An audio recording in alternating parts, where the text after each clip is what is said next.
Hello, everybody, and I would like to thank everybody for attending today's QI clinic, measurement and use of data.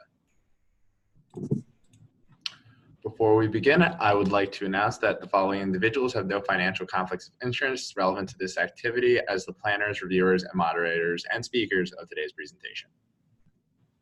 Before we begin, I would like to go over a few housekeeping items. For educational and quality improvement purposes, this TeleEcho session will be recorded. By participating in this session, you are consenting to be recorded. We appreciate and value your participation throughout today's presentation. To protect patient privacy, please do not provide any PHI information. And if you have any questions at the end of this presentation, please email us at mweinstein@njaap.org or jsathmary@njaap.org. During today's session, please mute your microphone when not speaking. If you are on the computer, the microphone icon is located to the lower left of your screen. And if you are on the telephone, please press *6 to mute and unmute yourself. When communicating, please speak clearly. And if you would not like to speak over the line, you can use the chat function to send messages. For any IT help, please chat NJAAP admin. And this is something that we ask everybody. Please do not put your phone on hold if you must leave the meeting. We will hear hold music throughout the rest of the presentation. Thank you. Now I'd like to turn it over to today's presenter, Fran Griffin. Great, thanks Jake, and welcome everyone. Glad to see that we've got a good turnout today. On this cold day, I'm sure nobody wants to go outside anyway. So we'll dive in. So for the learning objective for today, we're going to talk about real-time data collection. As you've heard us talk about in the past, you can't know whether improvement is occurring unless you have data, yet often people are a little leery of data because it's viewed as something difficult and complex, and there are a lot of ways that it can be done in very simple ways, especially for improvement. So we'll go through some of that today. Hopefully the slides will advance. Let me try again. There we go. Try one more time. Zoom tends to be temperamental. Okay, so I hope everybody is ready to be interactive and share what you've been doing and what you're thinking.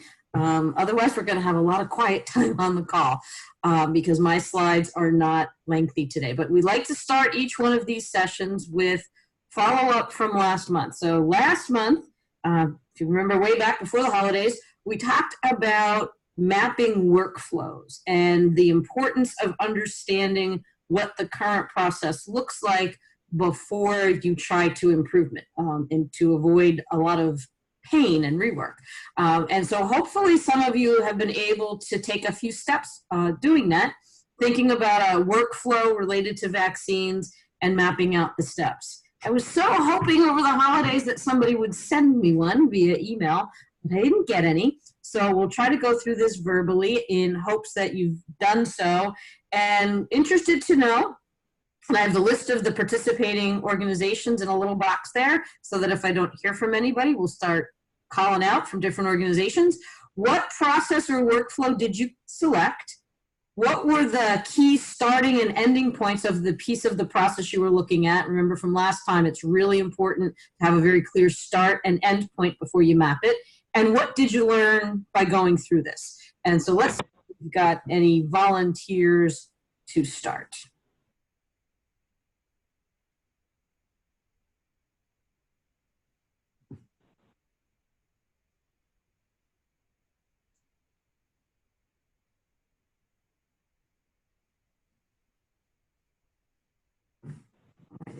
I can't see the list of participants, Jake, because I'm controlling the screen. So maybe you could give me a little bit of help as to who is on from the list in the box.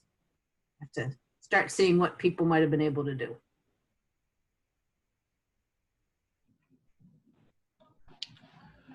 I can't pick out any names. All I'm seeing is a lot of numbers. But would 609-298-4340 like to share?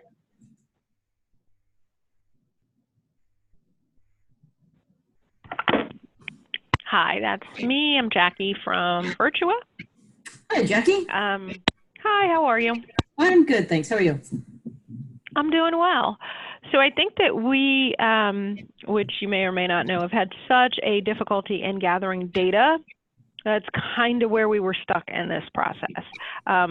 Honestly, once we got it all together towards the end of last month, and I've been sharing all of that with you, we're really in a good spot. But we just weren't able to validate that and pull it out of the EMR, so it was difficult for us. I mean, we did sit down as the clinicians and talk about workflow and the processes related to the vaccines, but I think we were really kind of focusing on getting our data to a place where we could participate a bit better.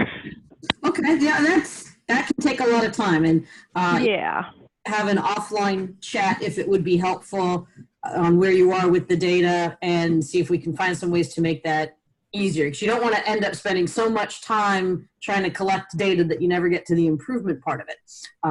We call that analysis paralysis sometimes when the data is stuck.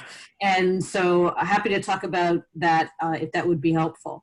Have you thought about yet any processes that you might want to look at from a workflow perspective, even discussed it? I think that one of the things where we could certainly improve is in documentation. So where there are people who are having vaccines outside of our office, to gather that information and to document it in a place where we're capturing it would be very helpful for all of us. A lot of the flu, pneumonia, and the shingles vaccines are done outside of our office, but we need to have that in the patient's medical record. So that process is something we can certainly improve on. Okay, great. So what you might want to start with doing is mapping out what's the existing process right now, if it even exists. If you're talking about creating something entirely new, then maybe think about mapping out the process that you already have that maybe you could incorporate this into, so that you can, it's always easier to add something to an existing process, usually over trying to create a whole new process that happens in parallel. Just piggyback something if you can. Yes.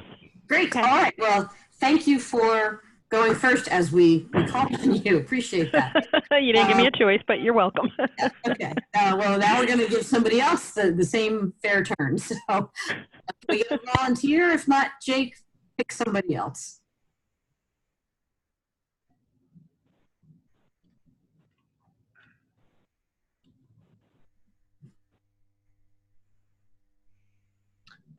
All right, would phone number 609-969-1219 care to share?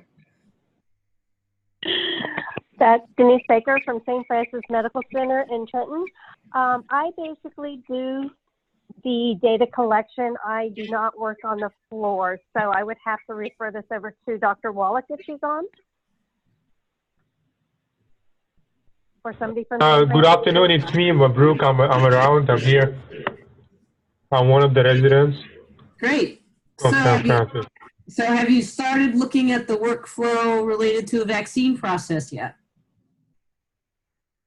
So yeah, we're collecting the data, and we're trying to make standing orders for our vaccine. HealthHelp.org/cancer conference. Somebody put us on hold. I don't know, Jake, is there a way to, oh, thank you. Sorry, go ahead. We got cut out there for a moment by some hold music. Yeah, so what we're trying to do is that we're trying to make the vaccine standing orders, and we also trying to educate our patients more about the vaccines with the help. We have a Spanish interpreter.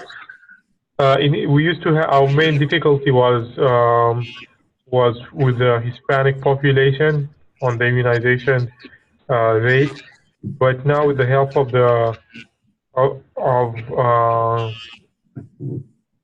the interpreter, it's helping us a lot. Great, yeah. So standing orders, we heard on a previous call in one of the clinics about how those have been used effectively in other places. So that's a great change to think about. The one thing you might want to work with the team on, in addition to creating the standing orders, is thinking through the steps in the process for when the standing orders get used, how they get used, who's responsible for what, and mapping out the steps. It might be just, one document that maps out the steps. Think about both. So it's the what is the change, so the standing orders is a good change, and then thinking about the how. That can be so important, and if that's not mapped out, then that's often when changes don't go quite as successfully as folks would like. So think about adding that piece to it as you're developing the orders. What's the process going to look like? It will help you a lot, I think, with successfully using them. Yeah, sure. We try our best on looking for an efficient process that's convenient to our clinic. Yeah. And well, and the other thing that most people learn is the first version is usually not the right one. So drawing it out, even if you just put a poster paper up, in a conference room wall and map out the steps and then have people mark it up and change it as you learn what works and what doesn't and what's the sequence, can be really useful. Because where I see a lot of folks get hung up, and we used to do this when I worked in the hospital too, we try to come up with the perfect process the first time out. And it just doesn't work that way. So drawing out the steps in the process and then tweaking it based on what you learn as you test it can be really useful. Yeah, I agree. Okay. Fabulous. All right, great. Well, thank you. So we've heard from two. So we'll go on a little bit to some of the other sharing that we're hoping to hear from, and we'll keep asking for volunteers and finding them if we don't get any. So let me see if I can get this slide to advance again. One more time. Oh, sorry, Jake, but it tends to back out on me. One more. Okay, so yesterday, hopefully some of you were on yesterday's clinic with Dr. Barter and the physicians, where there was a lot of talk about a particular vaccine related to pneumonia, but we ended the call with an action item. And so that also went out via email from Jake. We asked everyone to run a report from your EMR, any report related to vaccines that you like, to get a sense of what data is in there, what might be useful, what might be missing, and hopefully all of you had a chance to do that. We didn't ask you to do anything more than just run the report. So it should have taken a very short amount of time. So we'd like to hear from someone that, preferably, other than the two people we've already heard from, a volunteer to tell us what report did you run and what did it contain, what was missing, what did you learn? Denise Baker from St. Francis Medical Center. Thank you.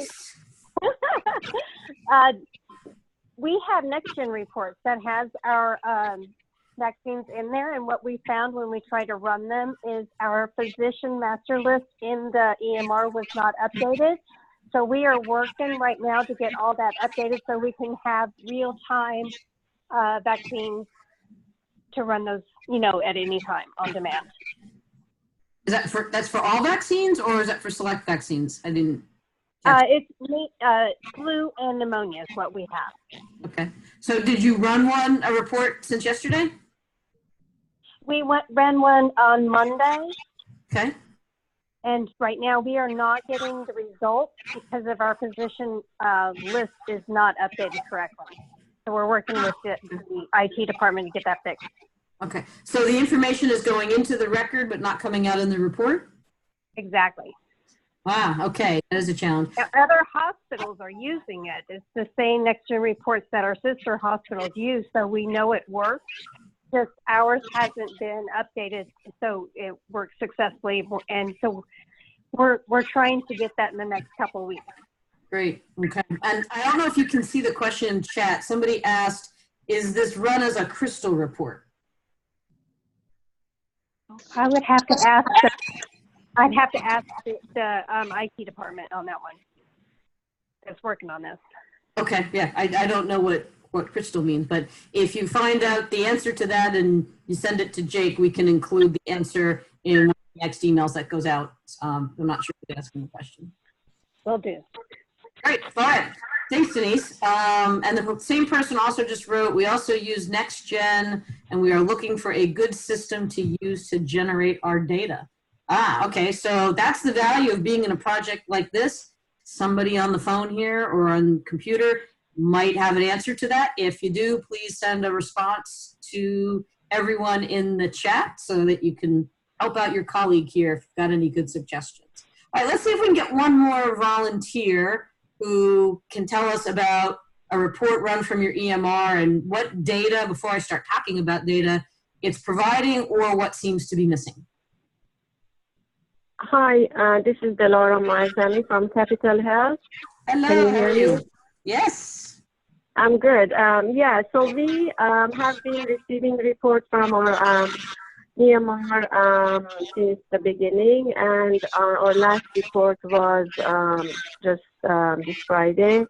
They basically they run the all the categories that it was in the original email communication. So how many patients we saw, how many vaccine was given, like immunization rate, and also the declination for the influenza. So I believe, yes, I entered them actually myself into the January report into Simple QI this last week. So our data comes monthly from, I believe, December 10 to January 10. It's not at the beginning month for some reason, but it's coming monthly. Our numbers actually was good previously, but this month it didn't look good. I don't know why. I don't have any reason, but the rate was lower compared with the previous month, except for one category. So they're doing the report for Shingrix, pneumovax, like pneumonia, and then influenza. We didn't have any HPV. Okay, yeah, great. So there's opportunity there to delve in a little bit into why the numbers were lower. See what you can learn from that. Okay. Yeah. All right. So we'll keep moving here. So we've had some good examples of some data. So I want to talk now about measurement and data collection for improvement, because it's a little bit different than when you're collecting data, let's say for an administrative report, or for reporting to like Joint Commission or CMS, quality measures that are used for accountability, certainly different from the types of data we collect for research. So we can make it much simpler when we're trying to improve. And so I'm going to offer some suggestions for how you think about collecting some real-time data to help you improve. And I think this will be, particularly helpful. I'm going to come back to Delora and what you just mentioned from Capital Health, because there's the opportunity to collect data in real time so that you can find out what's going on before you get that monthly report and then go, oh gosh,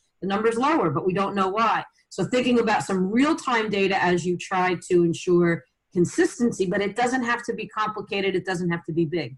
So for improvement, we just need useful data. We're only trying to learn. We're not trying to evaluate a research protocol. We're not trying to judge performance of individuals. We're just trying to get data to help us learn about what's happening in our system.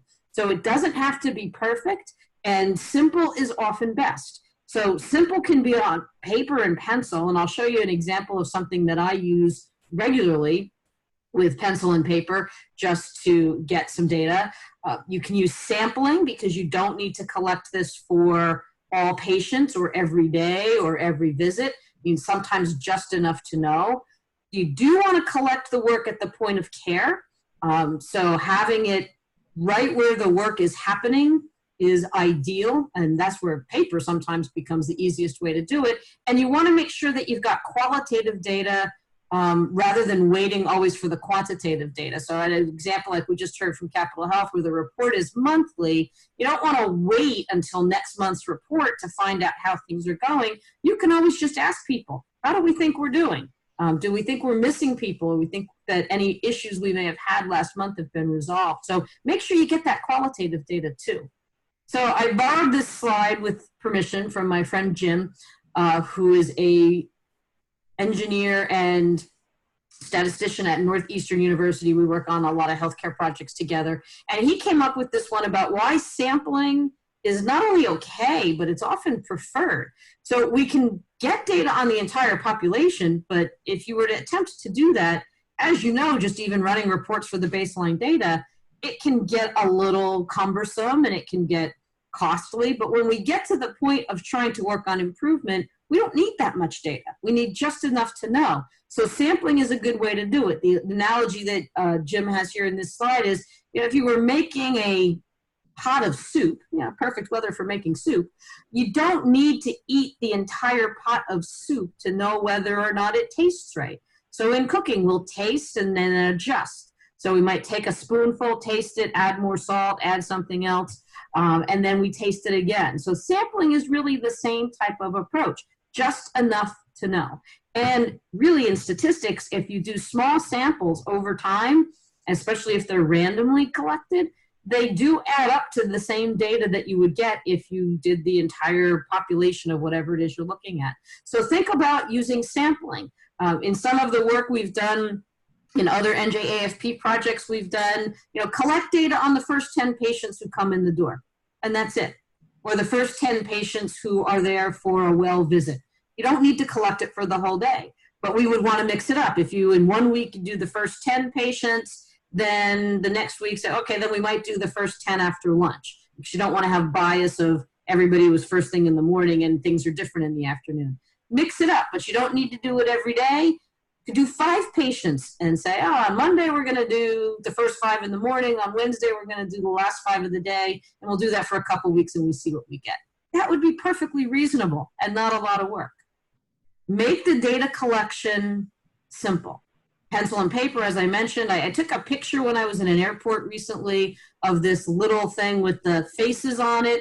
So on the way out of the bathroom, they wanted people to rate their experience. I've also seen it in lounges in some of the international airports. They're asking, how was your lounge experience today? And they make it really simple. As you're walking out the door, you just hit the button, and pretty self-explanatory. Now that's expensive technology in all likelihood, but you could do it in even simpler ways. I've seen places do this where you take a jar and you put it on a table, and you could do this in a waiting room where the jar is on a table next to the door on the way out, and you have a pile or a plate with red buttons, like plastic buttons that you could buy in a craft store, a plate of red buttons and a plate of blue buttons, and you put a little thing on the jar asking people that if they had a good experience today, on the way out, they throw a blue button into the jar, and if they had a less than good experience, they put a red button in the jar. And it takes 2 seconds, so people do it, and then at the end of the day, all you have to do is take a look at the jar and see,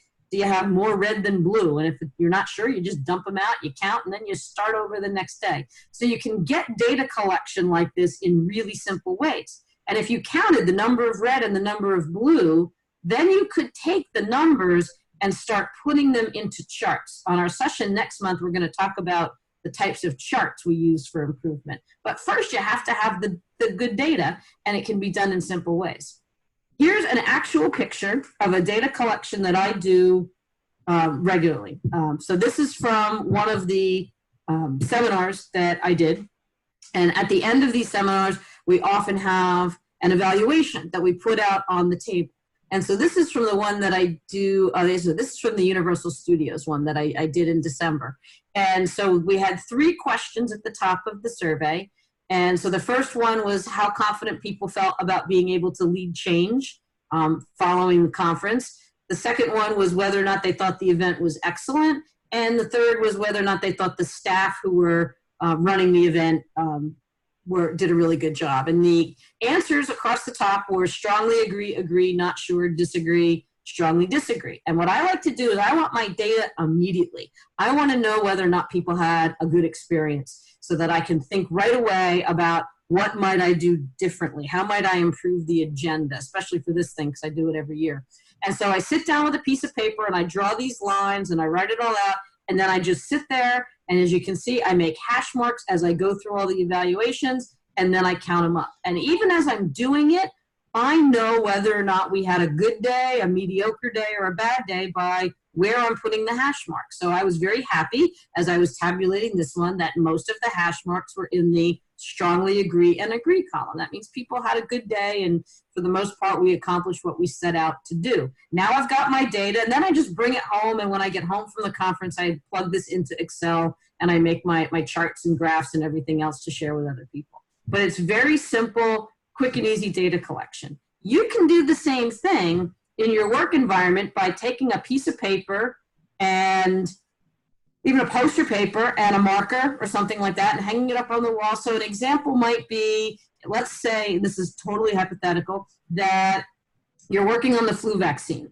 and you could have a piece of paper where how many people came through the office today where we had their flu vaccine status, or we didn't, depending on what it is you want to measure. You could just say, put a hash mark on the piece of paper for any patient who comes into the office where we didn't have their flu vaccine status and we weren't able to obtain it for the visit. Then you have a number, and you can do something with it, because then once you have a number, if you get that same number periodically, you can start tracking it over time. Here's another example of how it's done real time. This is often used in hospitals, but I think this could be used in any setting. It's called the Patient Safety Cross. The first place I saw this used was in the UK, and they used it for falls, and they were using it for MRSA because they had a big problem with MRSA in the UK a few years back. But basically, it's the shape of a cross. I do not know why it is a cross. I do not think there's any religious connotation here. Whoever first came up with it drew it as a cross. And as you can see, there's a box that has all of the days in the month. So 1 through 31, and whether or not you use them all obviously depends on the month. And every day, somebody fills in the box for the day before, because in a hospital, clearly 24/7 operation. So if you were doing this in a office practice, you might not need to have every day, or you would black out the ones where you're not seeing patients. And you look at the day before and they fill it in this case for falls, it's green if nobody fell, and it's red if somebody did. And you can see if you look at the 9 and the 15 in the picture on the left, the red indicating that a patient fell is just the top half of the box or the bottom half of the box. That indicated shift because they wanted to capture that in the hospital. But some places just do the whole day. You could easily use this to collect anything in a practice. So, you know, if you were giving the vaccines in your office, I know a lot of them are happening outside your offices now, but you could say, okay, so yesterday, did we give any vaccines? Or no, we didn't give any. You could just track that you wouldn't even have to wait till the next day, because unlike a hospital, at the end of the day, you're gonna stop seeing patients and everybody goes home. So you could, before you left, you know, how many patients did we not have vaccine status for today? And did we have any? It's a yes or no. Okay, if we had people where we didn't have the status, we have it red. If everybody had a vaccine status, we mark it green. That might be one way to do it. But you can see it's just done with markers and it's tacked on the wall. And it makes the data collection really easy, because at the end of the month, whoever's tabulating the data takes this down, puts up a new one for the next month. And then again, you count it all up and you drop it into Excel, and voila, you've got data. So you can do this in really simple ways. So the key in thinking about improvement is if you're testing things, like we heard, testing of standing orders. You can think about what data would help us know whether or not the standing orders are working. Are they used? Are they understandable? Do they take more time for people to do them? Do they save time? What would help you know whether or not those standing orders are accomplishing the goal? Same thing like with the Capitol Health report. What would you want to know between now and when you get the next monthly report that might help you improve, so that when you get the next report, you see better results? So think about this a lot for process measures. The outcome measure of whether or not people have the vaccine documented, that's clearly going to come from your EMR. But these simple strategies, I think, would be really useful as you're working on your processes. And the advantage is you don't collect them for months. You might collect something for a few weeks and then say, okay, we've got enough data. We know what we need to know. Let's work on the next piece of the process. Really simple strategies. So let me pause there see if we can get some thoughts from some of you. So again, we're going to try and get some interaction going here. What might you collect based on the changes you're working on? What type of data would help you know whether or not the change you're working on, whether it's standing orders or something else, is working well and might be improving your system? What data would be useful to you as you're working on that? And let's start with trying to get some volunteers.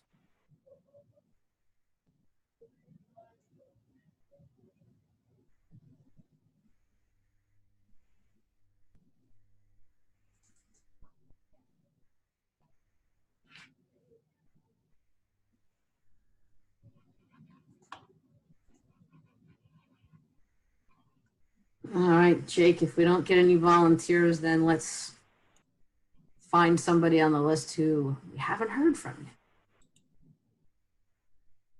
And this can be, you know, even if you haven't started the data yet, what are you thinking as I'm talking about ways to collect easy data? What's popping into your head as, oh, maybe we could do something like that for the blank? Hello. Yes. So right now, I'm working with our EMR for data collection for different PI projects that our residents do at in the community clinic. So I just saw a draft last week, and the way that he explained to me, it seems like anytime if I decide I can, for example, today at the end of the day, I can just look at my numbers, for example, for vaccine, for any other quality metrics. I can run a report for a day, for a week. And I think that's a good way to do not wait like a month, and we don't need to be dependent on them. We can just do it by ourselves. And we can even identify, for example, today, if the number is low, who was here, who was the preceptor, or who was the resident, or how was the team huddle. Maybe we didn't discuss that item during team huddle. So I'm hoping that this method, we will have a new action plan, and we can come up with some area that are not working well, and we can change them. Great. So think about how much data you even want to look at the end of the day. It sounded like a lot of things that you might look at.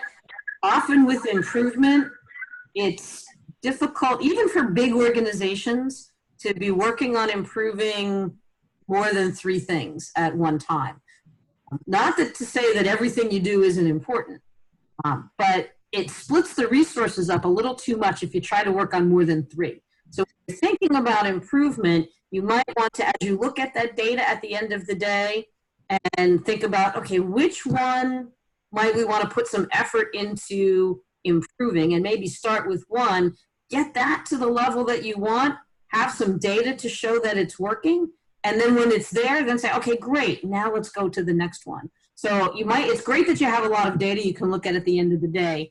I would encourage you to not work on trying to improve all of it at once, because often what happens there is you get a little bit of improvement here, a little bit there, and not sustained. And so picking one thing and really working on it can be a good way to start, and then you move on to the next one.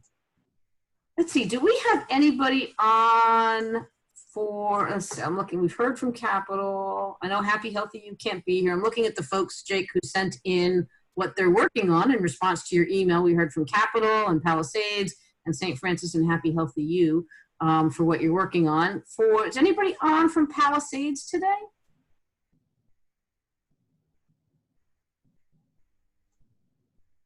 They're usually here. Oh, I see. Is it Hussam Ali from Palisades on the attendee list? Are you still on for audio?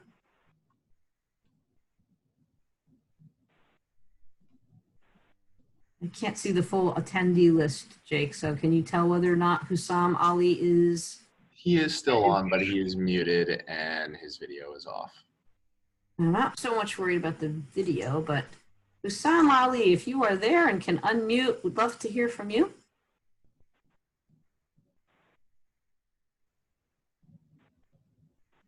No. Okay, let's see if we can get, I know the reason I was thinking about Palisades is working on HPV and has referenced that they're doing some things with counseling and have seen improvement.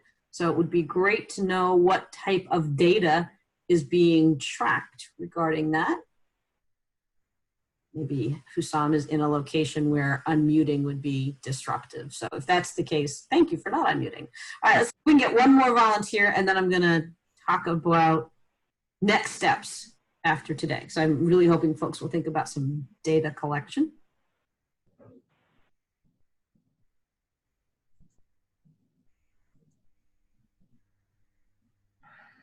All right, well, let's talk about data collection, and then we'll see if maybe we can get some other, oops, sorry.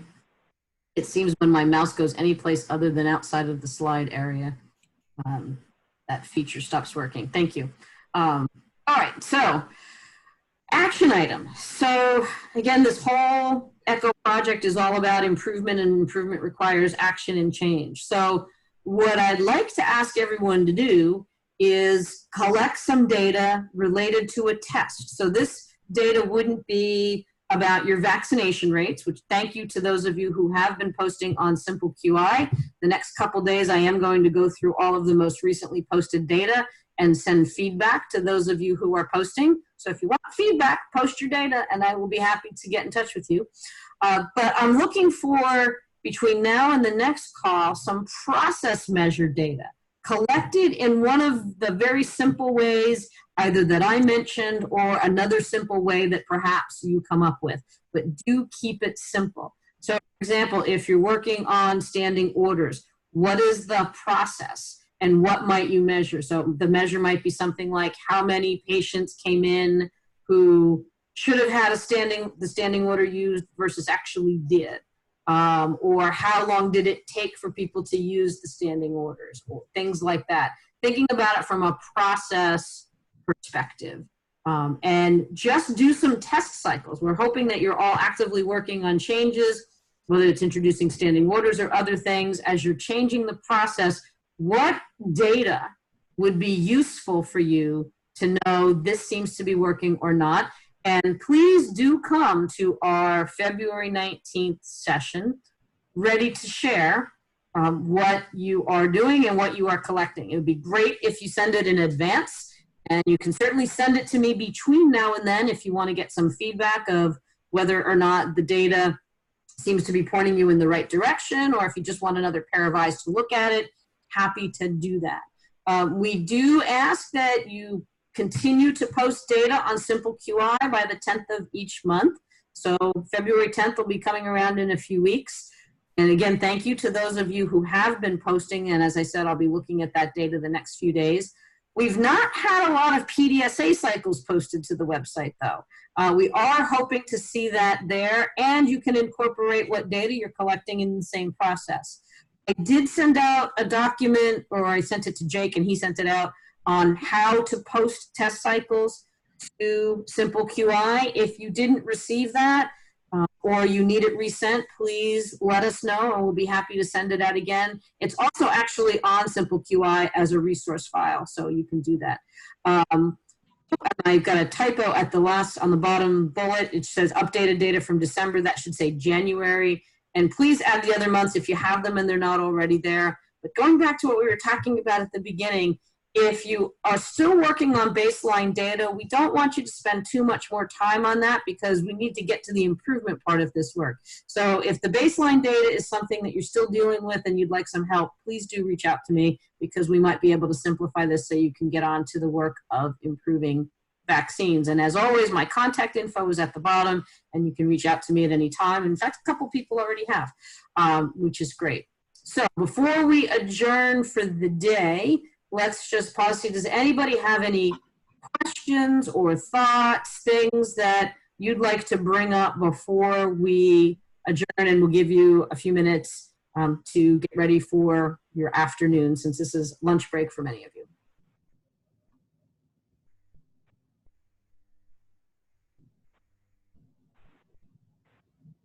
If you're on Zoom with the computer, you can type into chat. And if you're on the phone, feel free to shout out if you've got a question or a thought, or if anything you heard today you'd like us to delve into more on a future call.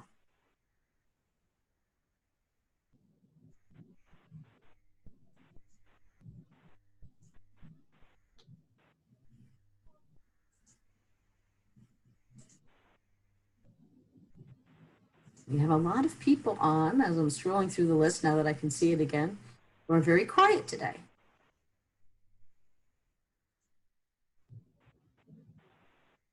Okay, well, one other thing I'm going to do, and then I'll turn it back to Jake to wrap us up. On Simple QI, there is a discussion feature where people can post questions similar to the question that we have here about the practice that is using NextGen and looking for a good system to generate data. If a question gets posted there, a notification goes out to everybody who has access to Simple QI. It's a great way for you to put your questions out to the group like this one about good systems for generating data and get answers from your colleagues who may have figured out how to do what you're trying to do. So I'm going to go in there this afternoon and post a question just to make sure it's working. And I would greatly appreciate if those of you who are on Simple QI, if you receive it, if you could just reply so that I know that it worked, that would be wonderful. And then maybe we'll get some people using it to share in between sessions. So still happy to take questions if you want to type them into the chat before the Zoom is closed out. But with that, I will turn it back over to Jake to wrap us up. All right. Well, thank you very much, Fran, for your presentation today. Like we said, we'll stay on for a couple more minutes.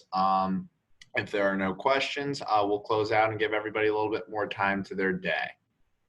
Thank you, everybody that has come to attend.